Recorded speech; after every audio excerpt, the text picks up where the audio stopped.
it does still resonate. Shedeur Sanders, falling NFL draft from top 5 to round 5. My mom even sent a satirical article about this afternoon. My mom is in the percentage of women who, I use this when talking about the benefits of selling VTR in sports and including that in Rewind 1039, Lynchburg's Classic Hits, and Talk Radio 100.9, and even InsaneRadioDeals.com as part of your marketing strategy and approach. When women listen to sports radio, statistically, they listen to games. Not nearly as many, although if you listen to us, we're always grateful, male or female, but to the Fast Lane or to our talk shows. My mom fits that category. My wife does. I don't think my wife even listens to me half the time. If she does, she can text me, of course, but she doesn't listen to me all that often. Normally, but even when I'm talking on the radio. They are commenting on Shedeur Sanders throughout the draft. So it's not so burned out to where you can't continue to discuss this. Now, it's fascinating because there are so many layers to this. Oh, you know what? By the way, we're like 2 seconds into the fast lane and time to take a detour in the fast lane.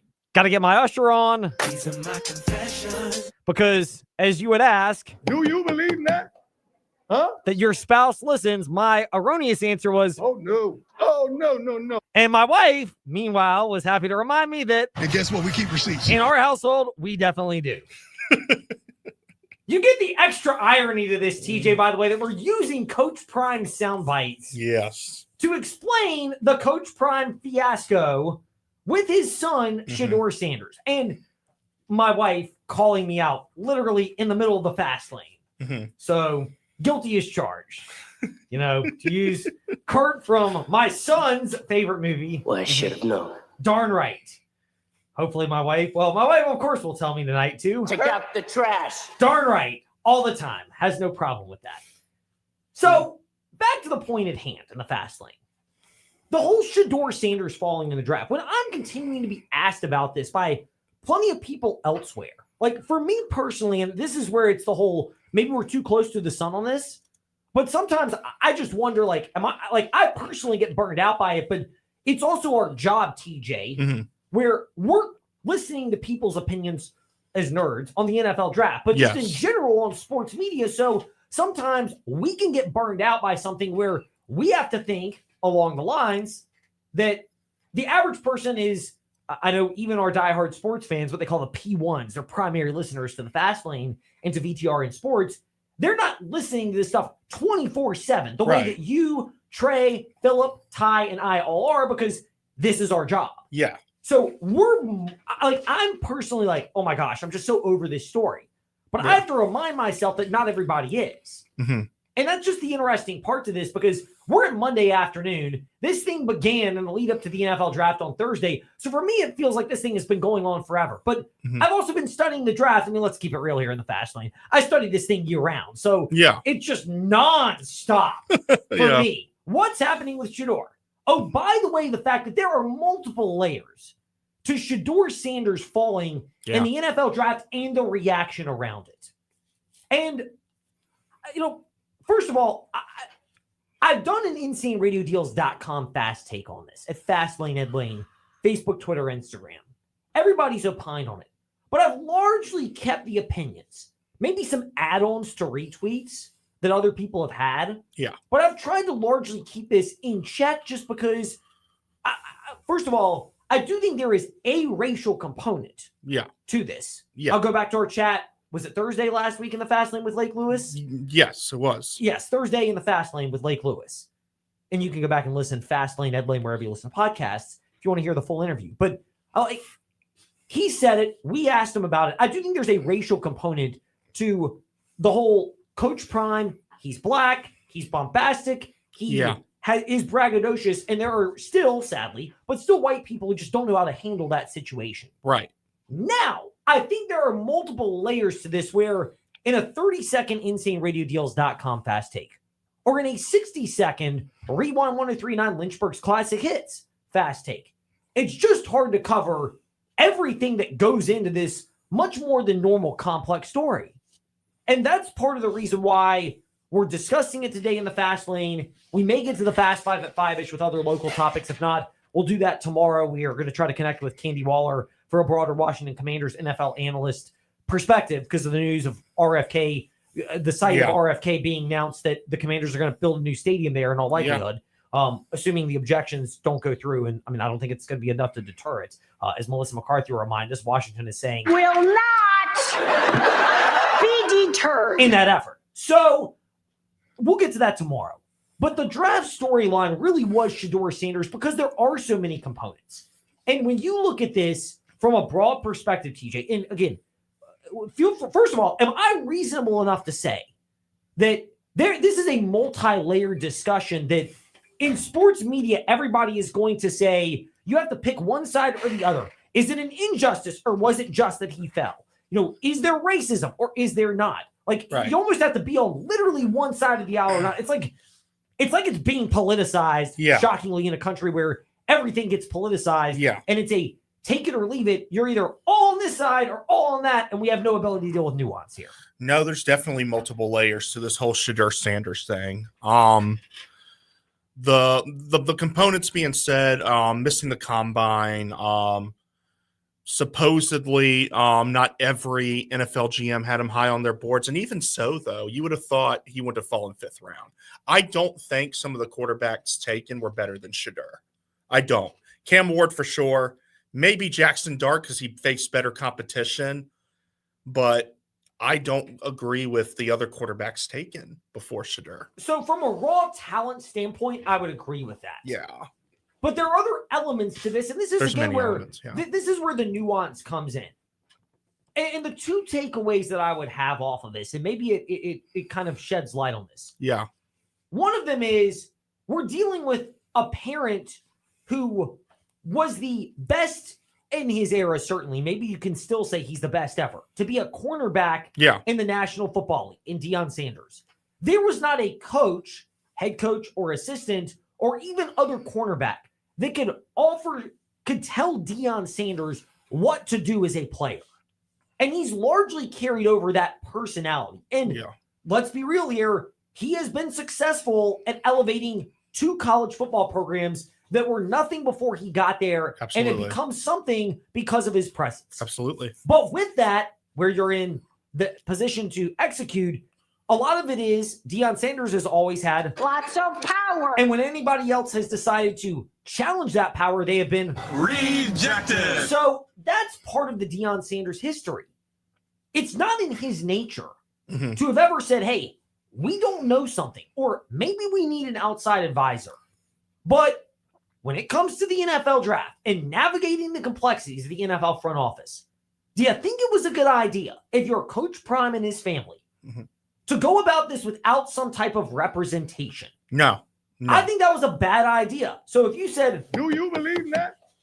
Huh? That Coach Prime and his family should continue to advise people to eschew some kind of NFL draft representation, my response would be, oh, no. Oh, no. Because as this NFL draft has taught us. And guess what? We keep receipts. Yes, we do. On the actions. And here's the classic example. After the NFL draft was over, Deion Sanders' other son that was draft eligible, Shedeur Sanders, ditched the whole strategy of no representation. Yep. And hired Rosenhaus Sports, particularly, not just an agent, but Drew Rosenhaus. Yeah. And if you look at Drew Rosenhaus's client list, there are 2 things that stand out about it. And look, full disclosure here in the Fast Lane, I've worked with Rosenhaus's firm before. They've been great to us in terms of booking guests and helping us accommodate. We don't do a lot of active player interviews now, so it's less than normal, though we may try to get some going forward. But it's never been a major staple of ours here in the Fast Lane. But even with former players, they've been transparent and upfront and very helpful. So I've got to get that out of the way. But let's call a spade. 2 things about Rosenhaus's firm that should have been taken into consideration with the Sanders family. One, understandable. It doesn't look like they've ever really represented any major quarterback signal caller in terms of negotiations. Yeah. But where they have excelled, and this does go with the Sanders family, is when you kind of create your own mess in terms of your image, they've done a phenomenal job. Terrell Owens represented him. Tyreek Hill, they still do. All the fiascos. tried to represent Johnny Manziel, but eventually even they had to part ways with Johnny Manziel. Jalen Carter, Philadelphia Eagles fan, they knew how to play that perfectly. When Philly was picking at 10 in the NFL draft a couple of years ago, and the Rosenhaus firm said, we're not going to interview with anybody outside the top 10. Look at who Philadelphia had in the Super Bowl. It's like 4 or 5 clients, and they routinely have 4 or 5 Rosenhaus clients on the Philadelphia Eagles roster. But I'd be willing to bet, again, don't have any evidence to this, but that Rosenhaus and Howie Roseman of Philly, tight enough, honest enough, professional enough with each other to navigate that. If you're the Sanders family, one of the big mistakes I think we can take away is there's too much pride. This, I'm in charge, beat my chest, look at me. Nobody can challenge me. Look, when it comes to challenge, Coach Prime is a player, nobody can challenge him. Arguably the best corner of all time. As a coach, you can make the argument that even though he has not won national titles at the FCS 1AA level or the FBS level, Jackson State and Colorado, he has elevated those programs from where they were to where they've been when he's gotten there. But you can also say this much. From this past weekend and the lead up to it, the idea of, hey, we're going to try to tell which teams we want to go to in the NFL draft. We're going to have a prima donna type attitude in terms of interviewing well with some teams, but reportedly not interviewing well with others. If Travis Hunter tried that, and by all accounts, he did not, most everyone says this kid is a great kid, Travis Hunter. He could have gotten away with it with his talent. But at some point during the process, if you're Coach Prime, swallow your pride. And say, if you're really a parent who's about doing what's best for your child, then swallow your pride midway through the draft process and have the presence of mind until, instead of waiting until the week before the draft and basically reversing course and going, well, we'll go anywhere. We're going to back out of attending the draft. We're going to go anywhere. We're going to hold a party at our house. Like, back off of that. Have some presence of mind. Hire a Rosenhaus or someone else and say, hey, let's clear up our image. Because Rosenhaus has done this before. Jalen Carter got charged in that, or I don't know if he was charged. He was involved in the reckless driving where he was reportedly drag racing another former University of Georgia football player and staffer. They crashed. They died. Carter fled the scene. Messy situation. After the season was over, before the NFL draft process began, and Rosenhaus cleaned it up. He's done it with Tyreek Hill numerous times. Helped Antonio Brown. Has helped others. Not saying that Shedeur is that type of a bad person, but when you're talking about creating your own messes, some of this is on the Prime family, the Sanders family, for having this brash arrogance of nobody can tell us what to do. We're going to always be involved in control of the narrative. Let me just ask you, if you're Caden Salter, how is that the right route that you want to go for your representation when your time is done at Colorado and your expired eligibility has come and you have to go to the NFL? Do you want to just blindly trust that, or do you want to hire professional representation? Because I think we got our answer in this NFL draft process. What happens when you don't and when you do? And we have proof cases of if you're too arrogant to hire the right representation, and the Sanders family was, this is what can happen from 5th to 5th round. Meanwhile, the other part to this, and this is the other multi-layered reality to this, I don't think NFL evaluators ever viewed Deion Sanders' son, Shedeur, the way that Deion Sanders viewed his son, Shedeur, in terms of talent. But nor did they view it the way that a lot of these Embrace Debate Show personalities and analysts viewed it. And I get it. Some people's cup of tea is hot takes, charged opinions. It's entertaining. We try to provide some with context, of course, here in the Fast Lane. But I'd like to think one of our fortes is not just diversity in terms of gender or skin color or race or whatever term you want to use for any of that. But it's diversity of thought is a big thing.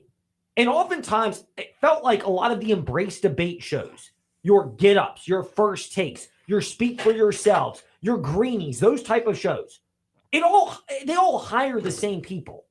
It's always people that are really good at giving brash opinions. Well, if you step back of that, what did Daniel Jeremiah say the night of the NFL draft? I was watching the NFL Network broadcast. I can only stomach so much of the four-letter network and Mel Kiper. I'm basically having a heart attack on the Shedeur Sanders fall. I mean, let's be real here. I'm not NFL looking to doesn't see- know how to handle quarterbacks. I mean, really? Oh yeah. So here's the thing.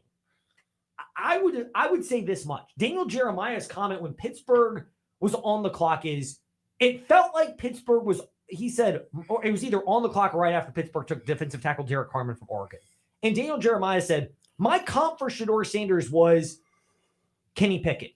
Does Pittsburgh really want to go this route, having already just lived through the Kenny Pickett experience a couple of years ago? Well, newsflash, Kenny Pickett may have been the first quarterback selected in his draft, but when you're the first quarterback selected, or any quarterback selected outside the top 10 to 12, oftentimes that means teams are just not trading up because you're a can't-miss talent. Even Jackson Dart, the Giants trading back up for him, it's the idea that he may compete this year, but he's probably not the presumed starter the way that all those quarterbacks in the NFL draft were last year. Jaden Daniels, Drake May, Caleb Williams, Bo Nix. Yeah. Obviously, Cam Ward's going to be the presumed starter in Tennessee this year. It's a different view from that. And what the embrace debate shows would lead you to believe is Shedeur Sanders was closer to Cam Ward. Yeah. Most evaluations say he was the second quarterback, but it was a lot closer to second and third, Shedeur Sanders and Jackson Dart, than any of them were to Cam Ward. And if you compare them to last year, most everyone said Shedeur, even Cam Ward, would have probably been outside the top 5 or top 6 of last year's crop. So there's a clear misdirection. You may love the embrace debate shows if you're a listener of ours here in the Fast Lane, although if you're not a fan of those, I could get it because that's not really our style. But when you're infatuated with the whole embrace debate type show, you're going to get bombastic opinions. Oh, yeah. You know what they often don't have, TJ? And again, if I'm wrong, please let me know. It doesn't ever feel like they have nuance at all.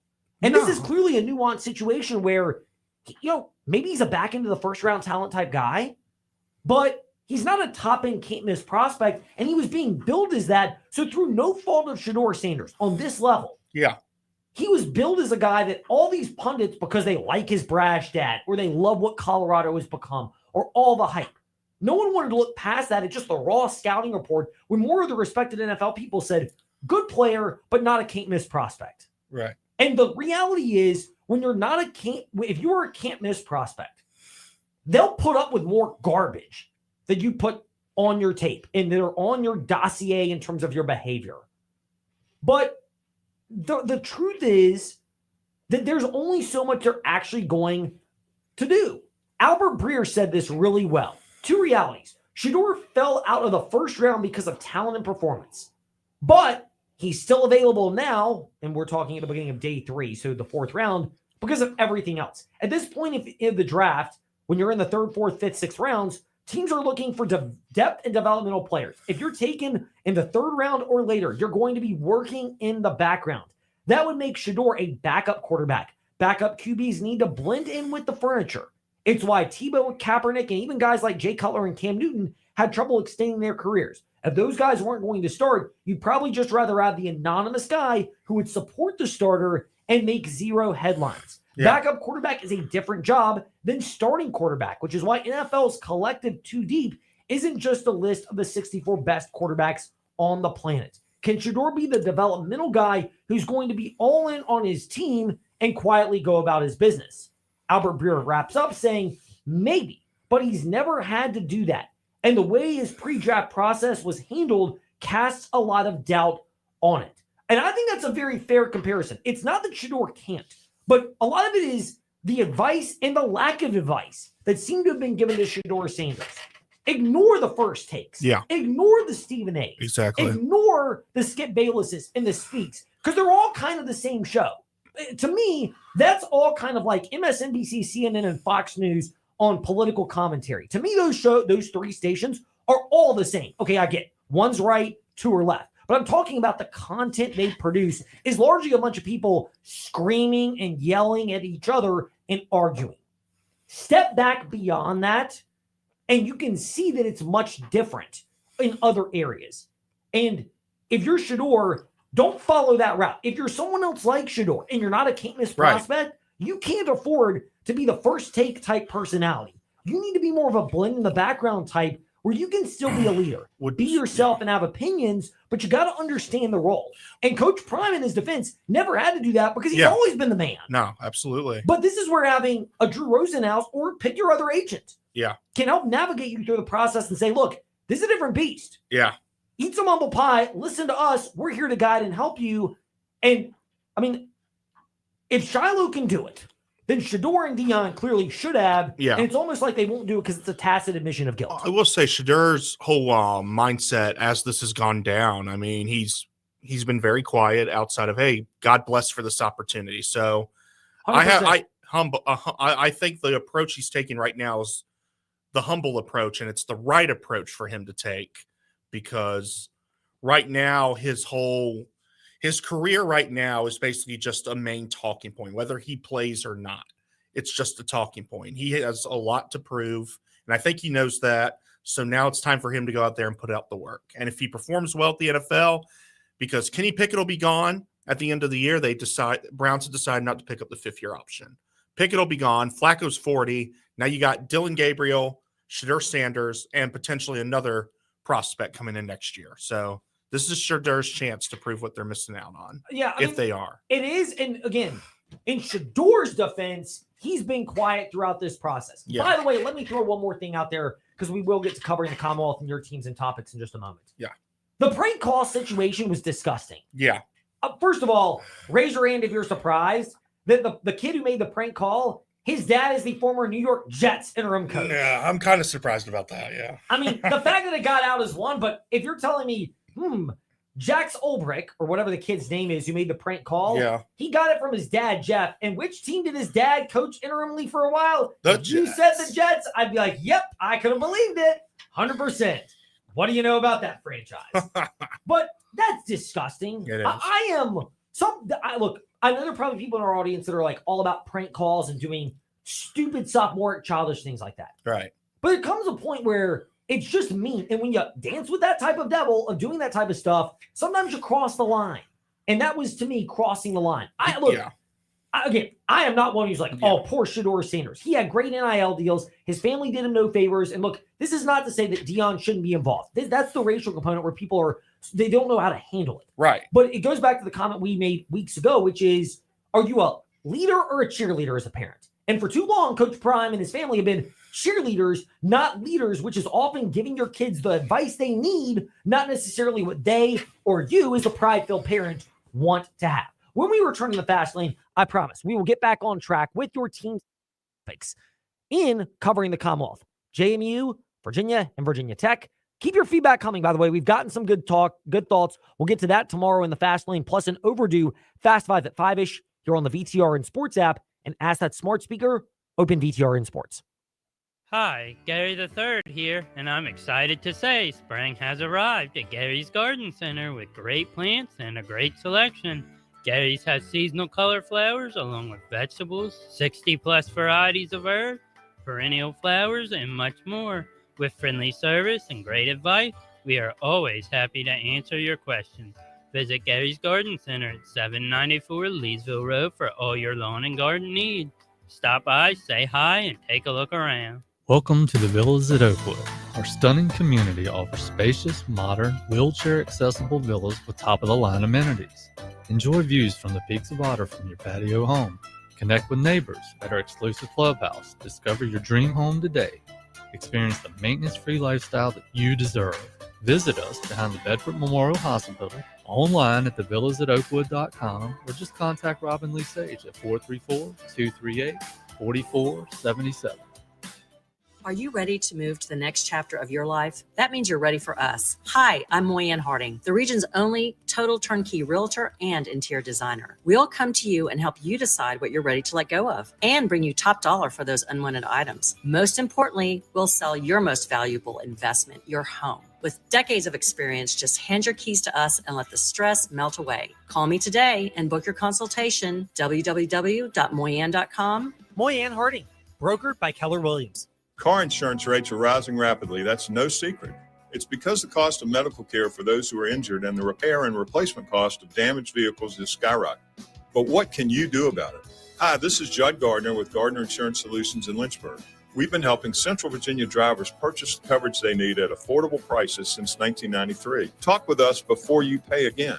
We represent numerous companies and have many cost-saving strategies. Gardner Insurance Solutions, 434-316-5433. Pull up a seat and join our conversation. Around the Table with Vicki is my new local radio show and podcast discussing leadership, entrepreneurship, philanthropy, faith, and family. What role would you say that innovation and adapting to change plays in your business strategy? Oh my goodness, so much. I think that's something we've learned through the last 5 years. Yeah. Well, I mean, especially honestly, through COVID. you've done a lot of that. I mean, as the younger generation brings Chat GTP and all these different things that you look at that brings, if you're not open to what technology is bringing, you just sort of die. Well, that is something that you spearheaded not only in our family, but in our company, is that you've been telling us for 10 years, Mom, you've got to be able to adapt and change or your business stays stagnant and doesn't grow. And we've kind of listened to you about that. Whatever business that you're in, you better make sure that you've got a budget to be able to make those innovative changes along the way. Stand in front of that. You want to stay in front of of technology. You got to embrace it. Or if you don't understand it, find somebody that does, because ultimately whoever embraces the innovation first wins. Mm-hmm. And we love to be the one that wins. Even the senior living world, I think the things that we've tried, we've always tried to be innovative and creative and doing something that if we go on a trip, we find something cool, we try to come back and bring that here. Around the Table with Vicki, Saturdays at 10 a.m. on WIQO. Do you know what a cold climate heat pump is? They're a new generation of heat pumps from Tara Lee Mosley that provide substantially more heat than traditional heat pumps, even when it's 5 degrees outside. This means your electrical auxiliary heat runs less, saving you big time on your electric bill. And with the recent spikes in electric utility rates, that's crucial. Plus, these new heat pumps qualify you for a $2,000 federal tax credit. Contact Tara Lee Mosley for more info on the new cold climate heat pumps. Do you want to experience the benefit of radio and digital advertising for your business, but have no or limited funds to advertise? Let us tell you about InsaneRadioDeals.com. No cash needed. We will advertise your business on our 8 over-the-air AM and FM stations and our digital platforms that distribute out news talk, sports, and classic hits in exchange for gift cards, tickets, or experiences that will be used for your business. This allows you to advertise across the entire Virginia Talk Radio network without any cash needed and to generate a large amount of new business. Last year, we started over 900,000 streams on our online platforms, so VTRN and InsaneRadioDeals.com is the place where your business gets heard. Want to learn more? Call Melinda 434-534-8500 or email info@VirginiaTalkRadioNetwork.com. Head to Lynchburg-Hillcats.com to lock in your tickets for the Lynchburg Hillcats this season. Now here's VTRN Sports. Step into the Fast Lane 24/7 at Trey Lyle VT and Fast Lane Ed Lane on Facebook, Twitter, Instagram, YouTube, and wherever you listen to podcasts. Now, back to the Fast Lane. Signs that allergies, by the way, have stuck around far too long is the fact that my sneeze, which will inevitably happen, has come along once again, and we're like a month into this nonsense of pollen and have not had enough rain to wash it away. Alas, we're not playing Justin Timberlake's Cry Me a River today. We are playing this because that's what you care about.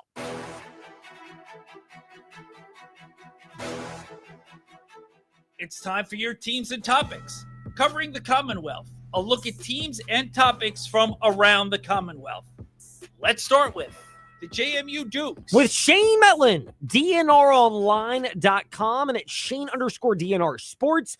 Shane going to be chatting with you. It was quiet for a bit for Preston Spradlin and his squad, but then Paul Lewis, a point guard from UT San Antonio, whose brother Matt is one of the all-time leading scorers in Duke's basketball history, he committed, followed by another guard, but more of a second guard, a 2 or a 3, depending on how you want to play him.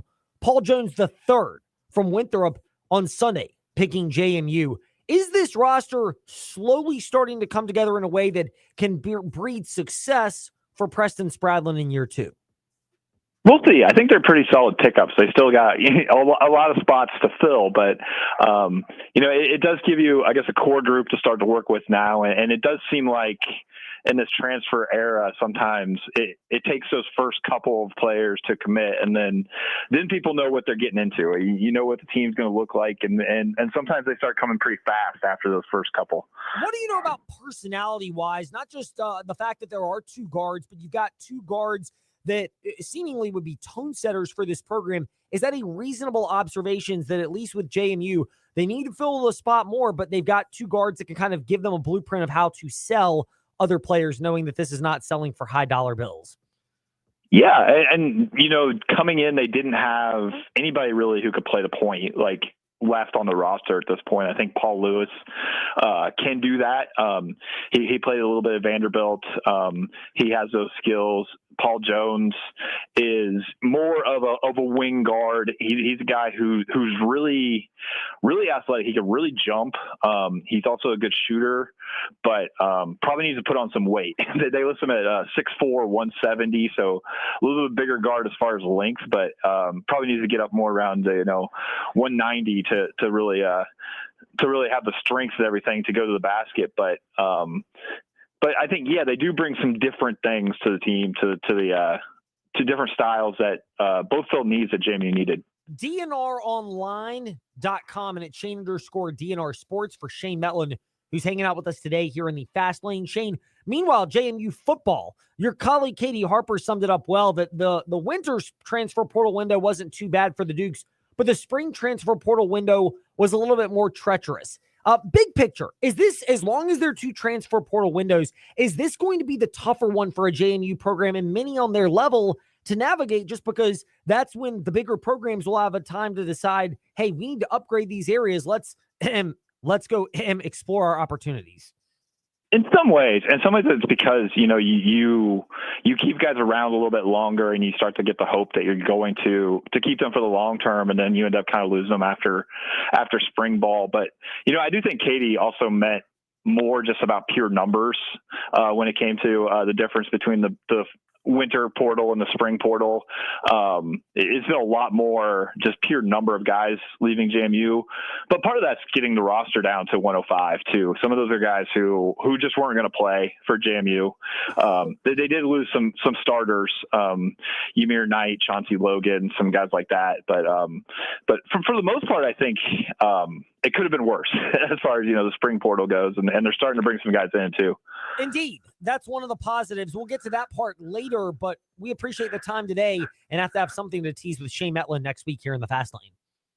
All right. Thanks, Ed. Shane Metlin with us here in Covering the Commonwealth, guest number one of Now to UVA. With JerryRatcliffe.com, founder and contributor Jerry Hootie Ratcliffe.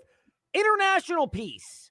More of them added to Virginia basketball. It was a flavor for Ryan Odom at VCU, and it looks like it will be a flavor again. Johan Rumal. Am I even pronouncing this name correctly? All I know is this guy's a 6'11" big man from Germany and seems to follow the trend of Ryan Odom going with developmental pieces internationally. Where am I right? And outside of the pronunciation, Hootie, where am I wrong? Yeah, you probably ahead of me on the pronunciation there, Ed. I don't know either, but it sounds like the guy's the real deal. He's 19. He'll be 20 in the fall. He's 6'11". Looks like he's got pretty good physique to him. He's the second best shot blocker in that league that he plays in, alongside with former Virginia player Jaden Gardner. And he can shoot the three like a lot of European big men can, and play defense, decent on both ends of the floor. And a lot of schools were after him, I think, including Indiana, and some people even projected him as a second-round pick in the NBA draft, which is upcoming. But somehow Ryan Odom got his hook into him and lured him to Charlottesville. And, I'm sure Jaden Gardner probably helped twist his arm a little bit, but a good get for Virginia. They desperately needed to add a big man, and it sounds like they got a potentially really good player. All right. Am I off base or am I onto something? And you can clearly tell me I'm out of my mind today. It won't be the first or the last time. My wife was listening and I got reprimanded earlier. So, just get in line if that's the case. But Ryan Odom has a history, it seems, especially with post players, big men, of going the international route. Is there something to this? Because when you're doing that, you're going after players who a lot of their development at that level in Europe is going against older, more physically mature bodies. Yeah, there's no question about that. And you can trace that back to his father, Dave, who had strong recruiting roots overseas and all over the world, and brought in a lot of international players to Wake Forest, like Tim Duncan and Ricky Peral, some others who names I can't remember, but Ryan has kept those contacts and has established himself in that regard. And I think his VCU roster had 4 or 5 international players on it. So did his Utah State roster, and I think even UMBC had a couple of international players on it. But yeah, he has a good reputation and a lot of contacts around the world, and he's certainly not shy about using those. Hootie, you verified and gave me something uplifting. I would ask a third question, but I have to end on as good of a note as possible after justifiably getting reprimanded by my better half today. So we're going to end it on that so that I can at least feel good about myself, since my ego is rather bruised right now. Well, that makes 2 of us. I just got the same thing. Well, good. Welcome. Get in line. You and me I'm both. in the same doghouse you're in. Oh, my goodness. Misery loves company, apparently, here in the fast lane, huh? Absolutely. With David Cunningham of TechSideline.com, as David is hanging out with us today here in the fast lane. David, busy weekend, football and basketball. We will get to that in a moment for Virginia Tech on the what it means for the Hokies program. But wanted to get your opinion on this. Virginia Tech baseball right now. I know you touched on this at the beginning of the TSL podcast earlier today with you and Andy Bitter and your group that you had today. Are we at the point now, and I hope the answer is no, but I fear that it's yes, where this team may be flirting with the bubble or even the wrong side, given that they're starting to lose a couple of these ACC series in a row?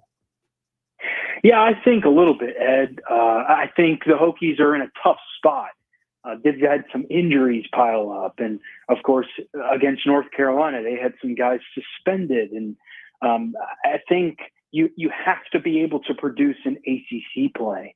They're still projected in the tournament right now, but if this trend continues a little bit longer, you're looking at a tough situation. I think they've got an okay matchup this weekend against Pittsburgh. If Hokies can go up to the Steel City and take 2, I think that'd be good. The problem is that they've run into some really good opponents back to back, and it just starts to pile up. And if you're banged up, and you Tech's taken about 1 game from everybody, but the problem is that's the difference between making the tournament and missing out, is that taking that second game. So I think the Hokies are in a tough spot, but if they can take 2 this weekend at Pitt, I think I feel a lot better about their chances.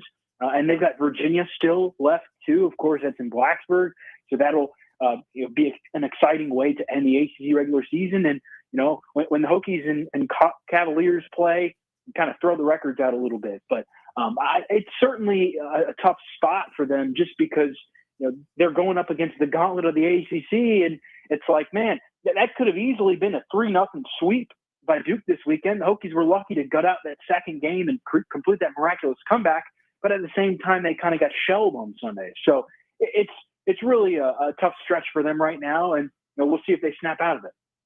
Meanwhile, Virginia Tech football, transfer portal. They've added 2 defensive tackles, one from Georgia Southern, the other from North Dakota State. And then here's a shocker. They added another offensive lineman from West Virginia.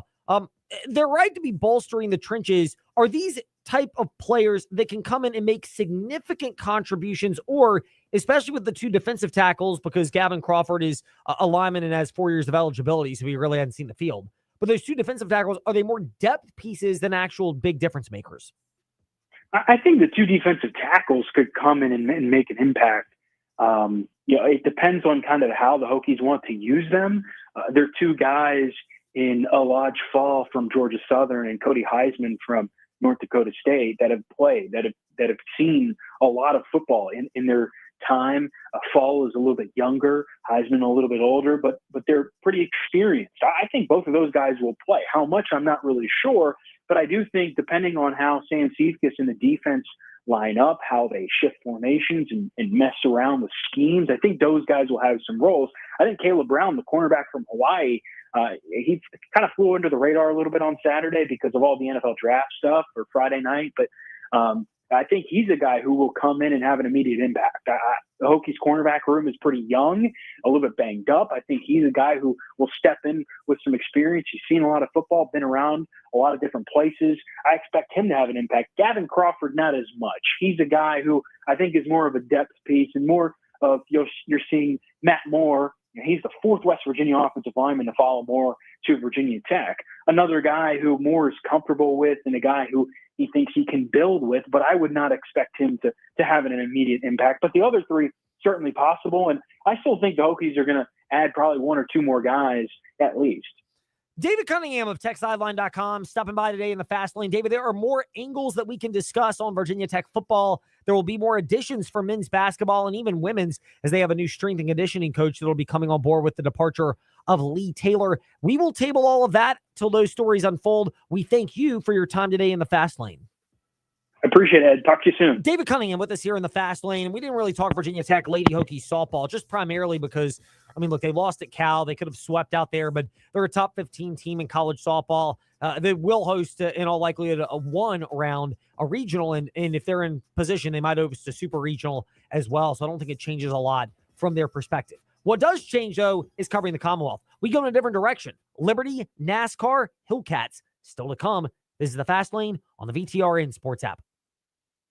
Selection, value, finance options, and exceptional service. Why start anywhere else? It's all in one location at the Used Car Superstore on the Sheeler Motor Mile. And with straightforward pricing and inventory arriving daily, there's no reason to start anywhere else than the Motor Mile. Volume selling means volume pricing, and we've got the volume. The Used Car Superstore is your one stop for most makes and models. Cars, trucks, vans, SUVs, many have miles in the teens, remaining factory warranties, and some are even local one-owner vehicles. Shop over 900 used vehicles in stock now, more than any other dealer in the area. Sheeler owns the finance company, so getting approved for credit is easy on the Motor Mile. With financing options for every budget, you're a valued customer and not just a number on the Motor Mile. The Used Car Superstore on the Sheeler Motor Mile, your premier family-owned car dealer serving Southwest Virginia and surrounding areas for 50 years. I-81 exit 118C in Christiansburg. Call 866-SHEELER1. Always open at Sheeler.com. And we're excited to welcome Honda and Hyundai to the Motor Mile family. Why start anywhere else? Hi, Gary the Third here, and I'm excited to say spring has arrived at Gary's Garden Center with great plants and a great selection. Gary's has seasonal color flowers along with vegetables, 60-plus varieties of herbs, perennial flowers, and much more. With friendly service and great advice, we are always happy to answer your questions. Visit Gary's Garden Center at 794 Leesville Road for all your lawn and garden needs. Stop by, say hi, and take a look around.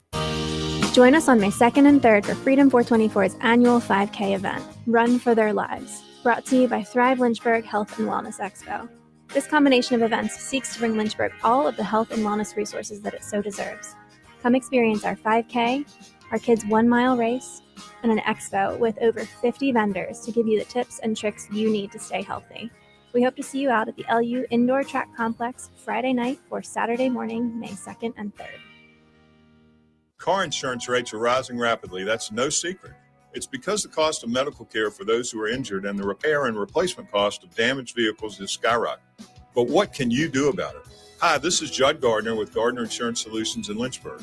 We've been helping Central Virginia drivers purchase the coverage they need at affordable prices since 1993. Talk with us before you pay again. We represent numerous companies and have many cost-saving strategies. Gardner Insurance Solutions, 434-316-5433. It's time to kick back, relax, and let your stress fade away as the Lynchburg Hillcats continue their 2-week homestand against the Charleston River Dogs April 29th through May 4th. Friday, we'll focus on strengthening your mental health with a giveaway of stress balls. We will party on Saturday as we celebrate Cinco de Mayo a few days early with a fireworks show before wrapping up the week with a pillowcase giveaway on Sunday. Rest up and join us by getting your tickets at lynchburg-hillcats.com. It's natural to wonder why you should consult a legal advocate after a serious auto accident. The reason is personal injury cases are complex. Hi, I'm Randy Trost with Trost Law. Filing a claim isn't just about filling out a form and waiting for a check in the mail. Most accident resolutions require intricate knowledge of Virginia's personal injury laws and experience working with insurance companies. That's where Trost Law will help. Call us at 777-HURT and visit trostlaw.com so we can do the work to obtain the best result for you. Are you ready to move to the next chapter of your life? That means you're ready for us. Hi, I'm Moyanne Harding, the region's only total turnkey realtor and interior designer. We'll come to you and help you decide what you're ready to let go of and bring you top dollar for those unwanted items. Most importantly, we'll sell your most valuable investment, your home. With decades of experience, just hand your keys to us and let the stress melt away. Call me today and book your consultation, www.moyanne.com. Moyanne Harding, brokered by Keller Williams. The feel of the beach is perfect. Relaxing with family and friends. Bonding over memorable meals fresh from the seas. It's a beach experience, and it's in our backyard at 801 Raw Bar in downtown Lynchburg. They're family-owned and family-operated, bringing you that relaxing beach house vibe while you enjoy the freshest seafood from our region, including raw oysters, king crabs, and snow crab. Not really a seafood person? Try their fresh handcrafted burgers, subs, pizza, and salads. Step into the relaxing beach house vibe at 801 Raw Bar on Church Street in downtown Lynchburg. Monday on the morning warm-up, we reacted to all the NBA playoff action, the NFL draft, and much more from this past weekend. Give us your thoughts at Trey Lyle VT on social media. Tuesday, Lake Lewis joins us to talk about how the Commanders did in the NFL draft, plus the return to the RFK site is now official. We'll discuss that on the morning warm-up. So join us weekday morning, 7 to 8 a.m. on VTRN Sports, 93.3 FM, 1320 a.m., and on the VTRN Sports app.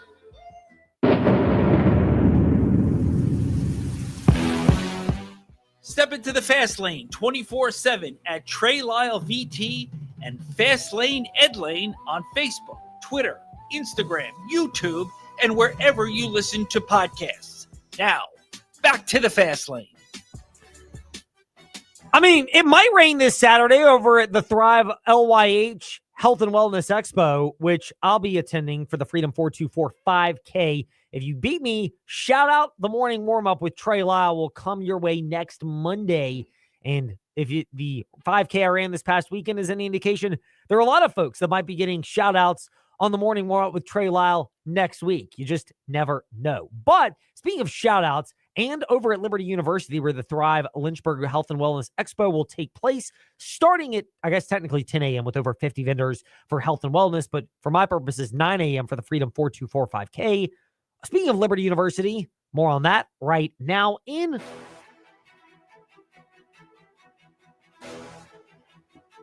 It's time for your teams and topics.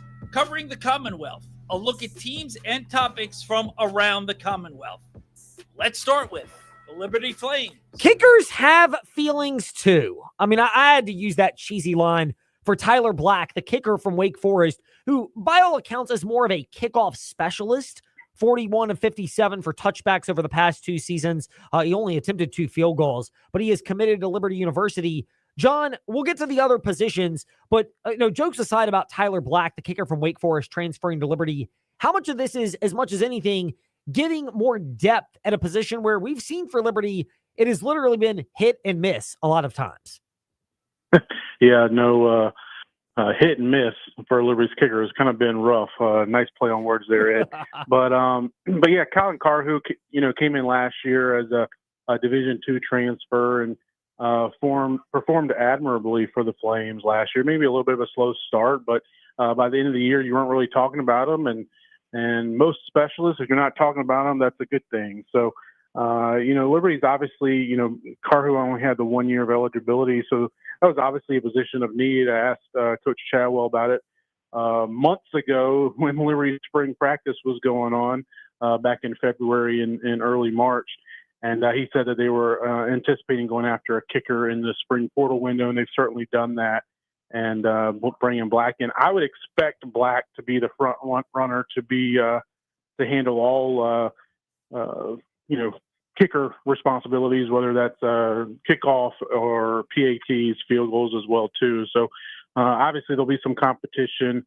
There's some others. Braden Beck is a returner that played some early in his career when Hugh Freeze was the head coach, and hasn't been able to find his spot on the field much since then. There's a couple others that were freshmen last year, came in as preferred walk-ons that will also compete. But certainly Black, with his experience and having played in the ACC and been a kickoff guy there, and even attempted 2 field goals is more than some of the other guys on Liberty's roster have attempted in their college career, other than Beck.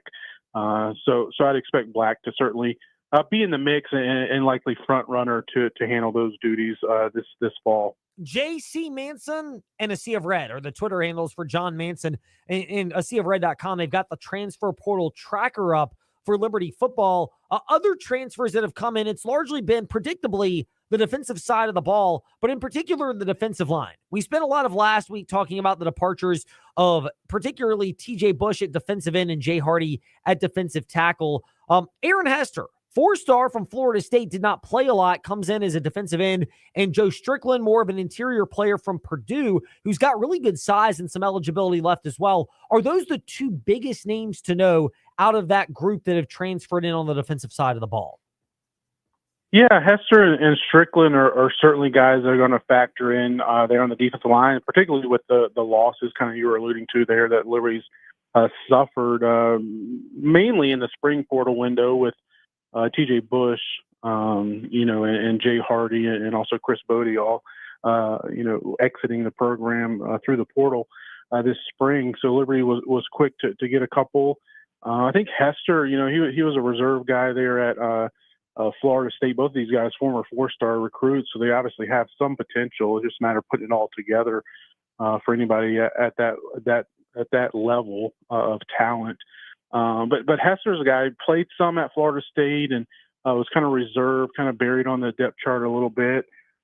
So I would expect him to be right in the mix there at defensive end to try to fill in the loss of TJ Bush, who's at Cal now, and Strickland's more of a depth piece there on the interior of the line. I think Liberty still got some pieces there on the interior of the defensive line that return that were on the roster last year. And Bryce Dixon's obviously the headliner there, but a couple others, some that transferred in the mid-year and were here for spring ball. And Mike Jarvis, another guy that transferred prior to the 2024 season, that he's probably going to have an expanded role. And I'm sure Liberty's still, kind of looking to see what's still available there on the defensive line. They were supposed to welcome as many as 17 transfer prospects over the past week.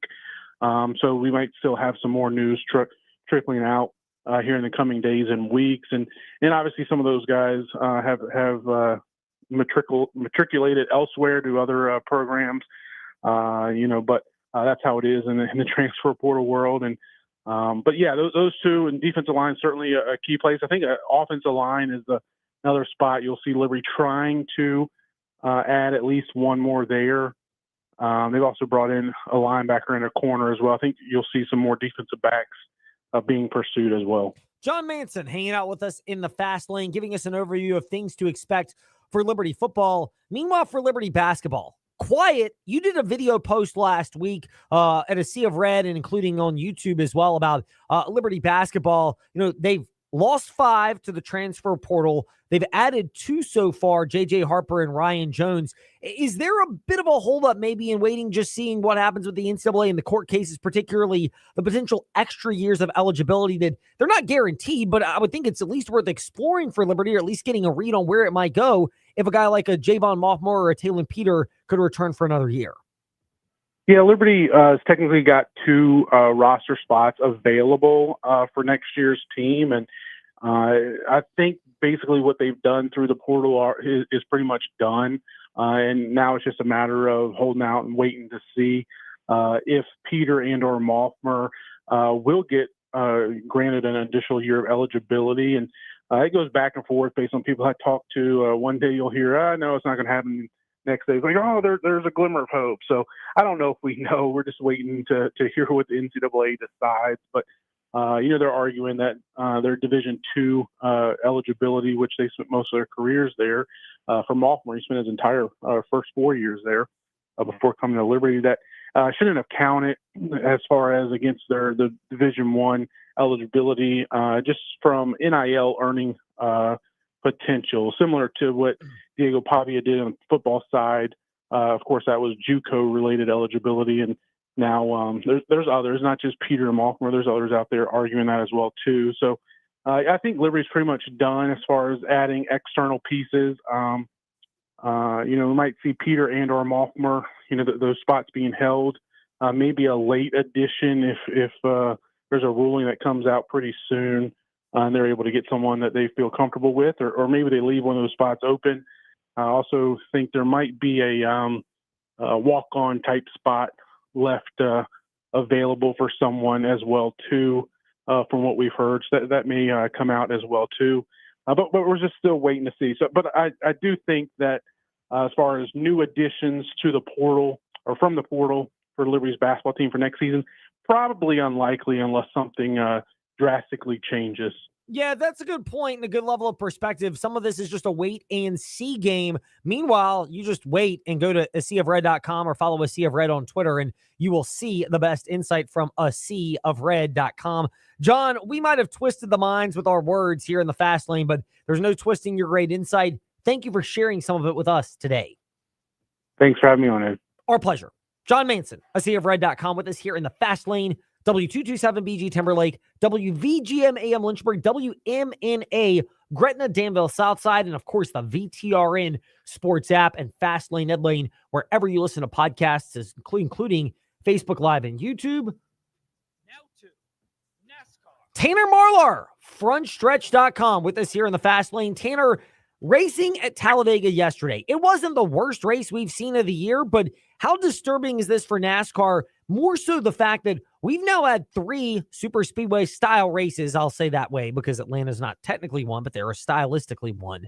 And 2 of them, Daytona and Talladega in particular, really seem like they have not lived up to the expectation that fans have for these type of events.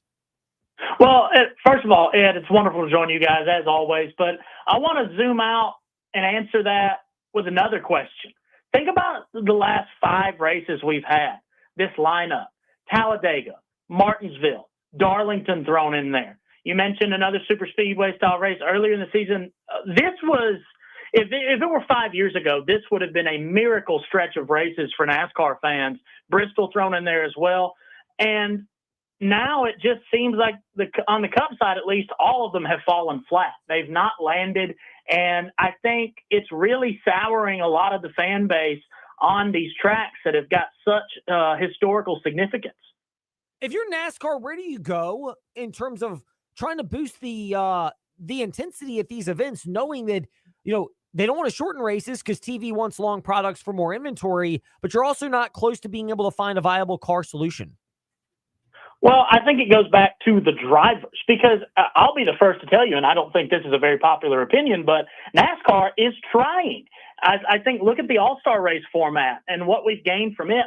NASCAR came to the drivers and the teams and said, hey, for the All-Star race, you guys constantly complain about this car. Fans complain about this car, drivers, teams, they all complain about this car. We're going to do a run what you brung style race. What do you guys think? There's no rules as long as it meets safety requirements and a few other things. And the drivers and teams said no. So I don't think it's necessarily a fact that NASCAR doesn't acknowledge that there's a problem. I think it's the fact that when it comes down to the dollars and cents of it, the teams don't care about it enough to solve the problem. And let's be clear here, there is a problem. Somebody is just going to have to jump at the chance to actually solve it instead of just complaining. No doubt. I mean, somebody's going to have to do something. Otherwise, you're just going to continue to have this mediocre product. And while teams and drivers want to do what's going to win them races, only one wins. And, we saw it yesterday, Tanner. 2 of them got disqualified. Not a banner day for NASCAR on that front either.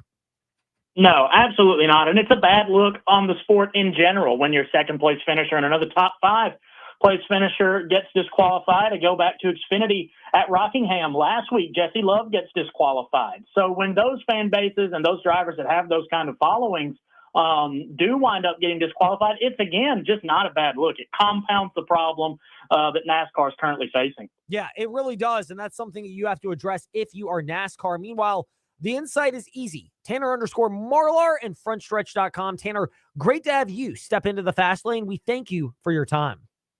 Hey, not a problem. Always a pleasure to join you guys, Ed.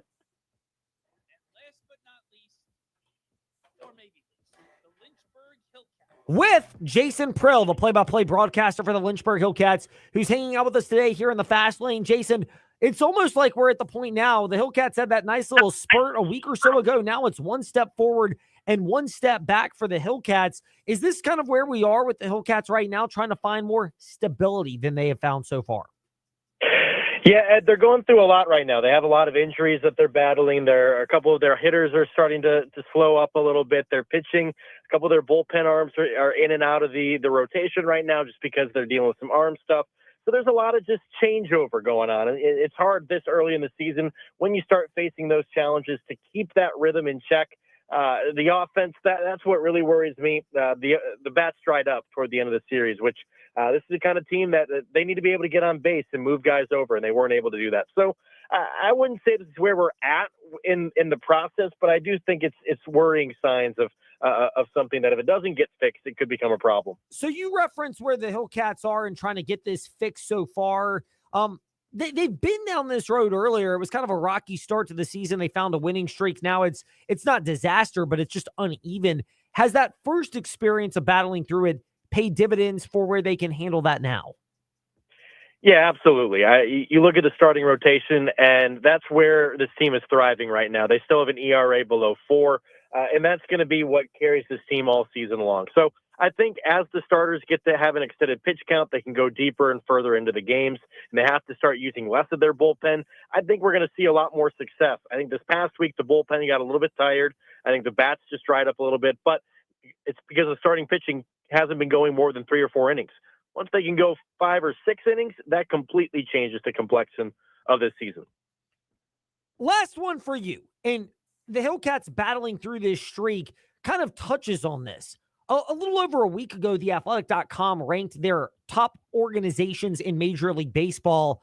And the Dodgers, because they are well-run and they have a bottomless bank account, were number 1, and I get that logic.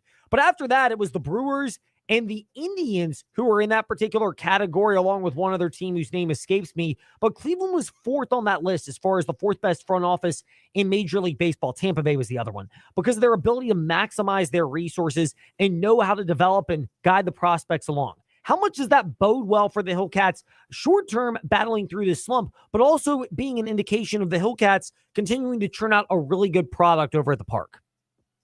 Yeah, I think it says huge dividends about where this team is going and where this team could be very soon. Cleveland has one of the best front offices in all of professional baseball. They know how to maximize every single thing. They have a great coaching staff that they've invested into and given the freedom and the reins to try and develop these players. I mean, it's trusting the process at this point in time. And you got to look at track record. They can develop pitching. They've started to develop more hitting. And so I think that speaks great things for what's to come this season and what we can see turn around over the next few weeks or so with the Hillcats. But I think it also talks about competitive baseball even into the future. I mean, you look at the past 3 years, ever since I started working with the Hillcats, they finished the season with a winning record. That never happens in minor league baseball. That says a lot about how well the Guardians are run and just how much they develop players and invest in the future of these prospects. Good perspective, and it was good to get it from Jason Prill, play-by-play broadcaster for the Lynchburg Hillcats. Jason, thank you for that. We appreciate it, and we look forward to chatting again. Absolutely. Anytime, Ed. Jason Prill hanging out with us today here in the Fast Lane. Tomorrow, a shorter edition for Virginia Tech baseball. They will be against Liberty, ironically. So we'll have coverage at 5:30, but we'll have the Fast Lane, including our girl Seawall. Tomorrow, VTRN Sports app, and ask that smart speaker, open VTRN Sports. Say they had opportunities to take Shedeur. I absolutely would have taken